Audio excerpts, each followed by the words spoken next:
I don't want to tell you a story. I want to make a case. I want to make a hard-headed, evidence-based, dare I say lawyerly case for rethinking how we run our businesses.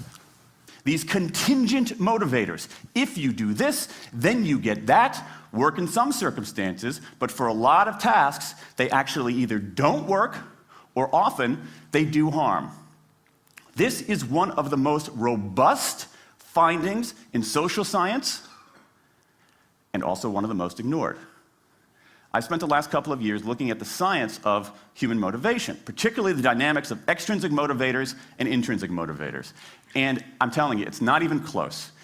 If you look at the science, there is a mismatch between what science knows and what business does. And what's alarming here is that our business operating system, think of the set of assumptions and protocols beneath our businesses, how we motivate people, how we apply our human resources. It's built entirely around these extrinsic motivators, around carrots and sticks. That's actually fine for many kinds of 20th century tasks. But for 21st century tasks, that mechanistic reward and punishment approach doesn't work, often doesn't work, and often does harm. We need a whole new approach. The good news about all this is that the scientists who've been studying motivation have given us this new approach. It's an approach built much more around intrinsic motivation, around the desire to do things because they matter, because we like it, because they're interesting, because they're part of something important. And to my mind, that new operating system for our businesses revolves around three elements: autonomy, mastery, and purpose. Autonomy, the urge to direct our own lives. Mastery, the desire to get better and better at something that matters. And purpose, the yearning to do what we do in the service of something larger than ourselves. These are the building blocks of an entirely new operating system for our businesses. I want to talk today only about autonomy. How many of you have heard of the company Atlassian? Okay, looks like less than half. Atlassian is an Australian software company. And they do something incredibly cool. A few times a year, they tell their engineers, go for the next 24 hours and work on anything you want.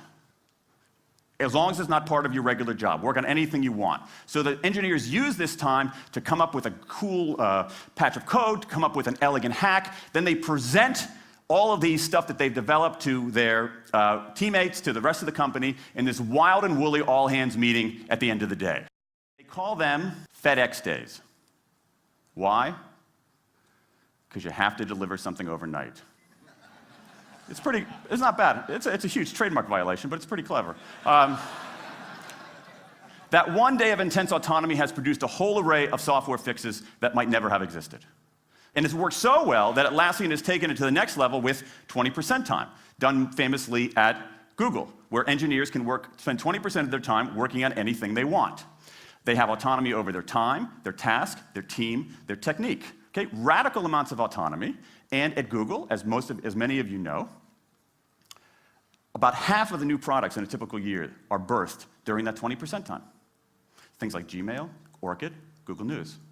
The secret to high performance isn't rewards and punishments, but that unseen intrinsic drive, the drive to do things for their own sake, the drive to do things because they matter. And here's the best part.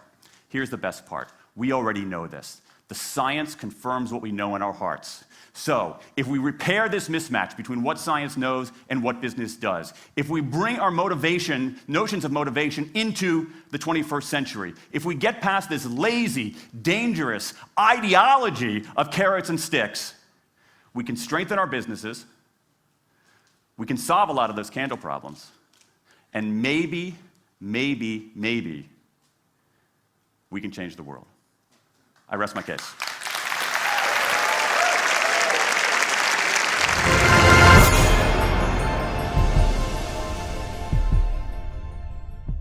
Good morning, New Tech. My name is Dan Pink. The video you just watched showed me speaking at the TED Conference in 2009 about the science of motivation.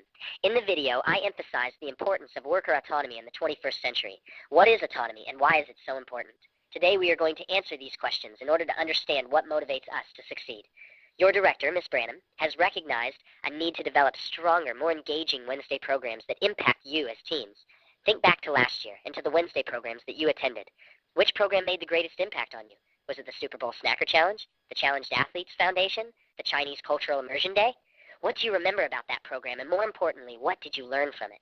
Now consider that each of those programs were designed and implemented by adults, not learners, in order to help you understand the issues that affect you as teens.